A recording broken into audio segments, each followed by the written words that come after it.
Hey, it's me again. I'm back.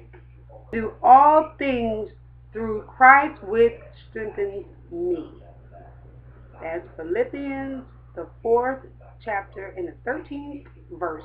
I can do all things through Christ which strengthens me. And that's the truth. That's the truth. We can. So what do we do when it's like everything is piling on us? And Satan, he don't let up. He try to keep going and going because he either want to do two of one thing. He wants you to jump off a cliff, or just he wants to break your spirit so badly that you don't believe in nobody but yourself. Yes, that's what he wants to do. He wants to break you like a twig. Uh-huh. That's what he wants to do. Break your spirit, just make you not believe in nothing because because this happened and that happened and because of this and that and I'm not going to be. What's the point? What's the point? But I learned that throughout life, whatever you're going through, most of our trials and tribulations, most of the things that we go through and are put through are man-made issues,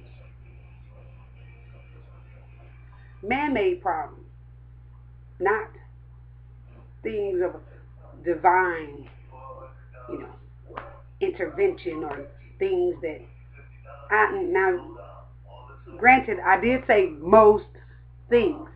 But think about it. We have backbiting. We have people who just lie all of the time.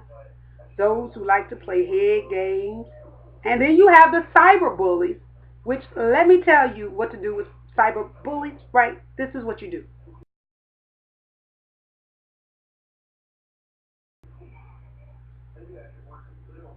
That's it. That's what you do. Turn the computer off. That's it. If cyber bullies getting on your last nerves, don't go to the cyber bully station. Turn that computer off. Most of the issues that we go through in life are man-made issues. With us not having self-restraint, with us uh, not being caring and loving, and with us not being considerate, and with us just hating one another.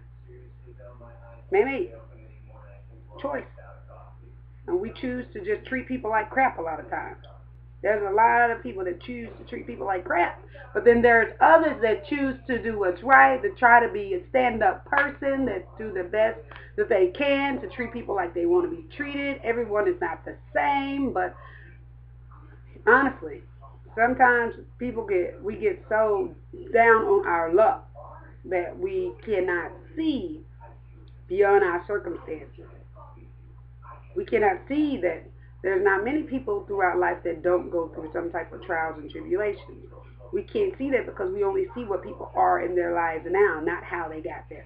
If most people who did succeed or reached a goal in their life, if they actually laid out a map and showed us, like a little pathfinder, GPS, or something, we would probably not believe what it took them to get to where they are, because we just see where they are. We just see it all, and we glamorize it, and we idolize it, and we do a whole lot of stuff.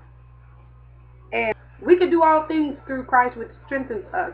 When you feel like you can't go on, stand stand until the storm passes, because my God is in the eye of the storm with me. That's why in most circumstances that some people have done worse harm to others and themselves by being in these certain situations. That's why you could have a peace of mind, and that's how you can give it to God. You have to give it to God, unless you want to carry it. But I know my God's burden is light. It's light. I give it to Him. I give it to Him, because sometimes that's all you can do. You can't stop ignorance. You can't stop hatred. You can't stop just a whole lot of strife. You can't stop a whole lot of mess. But you can dictate what you do and how you respond to the mess and the madness. You don't have to always get irate or out of control or I want to shoot somebody. There's people out there that have gotten murdered for senseless things.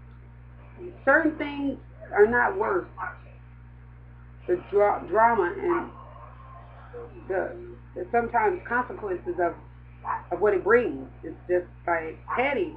After a while, you have to sometimes be the bigger person and just be like, okay, I'm not going to indulge in that. I'm not going to be a part of that. I'm not going to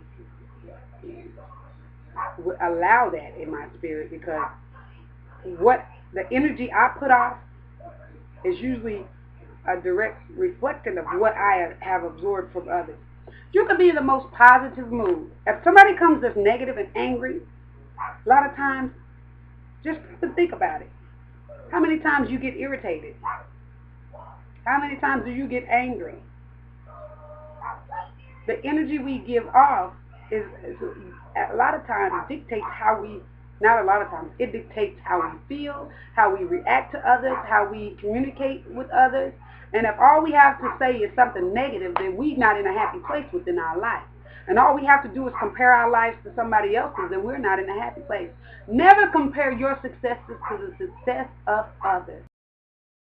Never compare your self-worth, your self-value to that of others.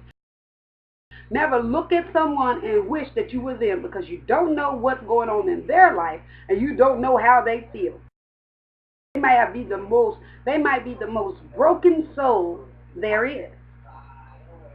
So don't do it. Don't sit around and wish that you were someone else. Be thankful and grateful that you are who you are and we are who we are. That's one thing. I wouldn't have gotten through most of the struggles in my life if I didn't let go, let God. Let me correct that. Learn to let go and let God and not compare my situations to anybody else because this is my story. The trials that we have to go through are our trials. But that doesn't mean it cannot get better. That doesn't mean that we have to be down on ourselves because we're comparing our lives to somebody else's life. Don't do that because all that brings is jealousy, envy, and a lot of strife. Because you're envious of what they have, you're jealous of what they have, you're either going to go out and try to get what they got, take what they got, or just talk bad about them because they got what they got.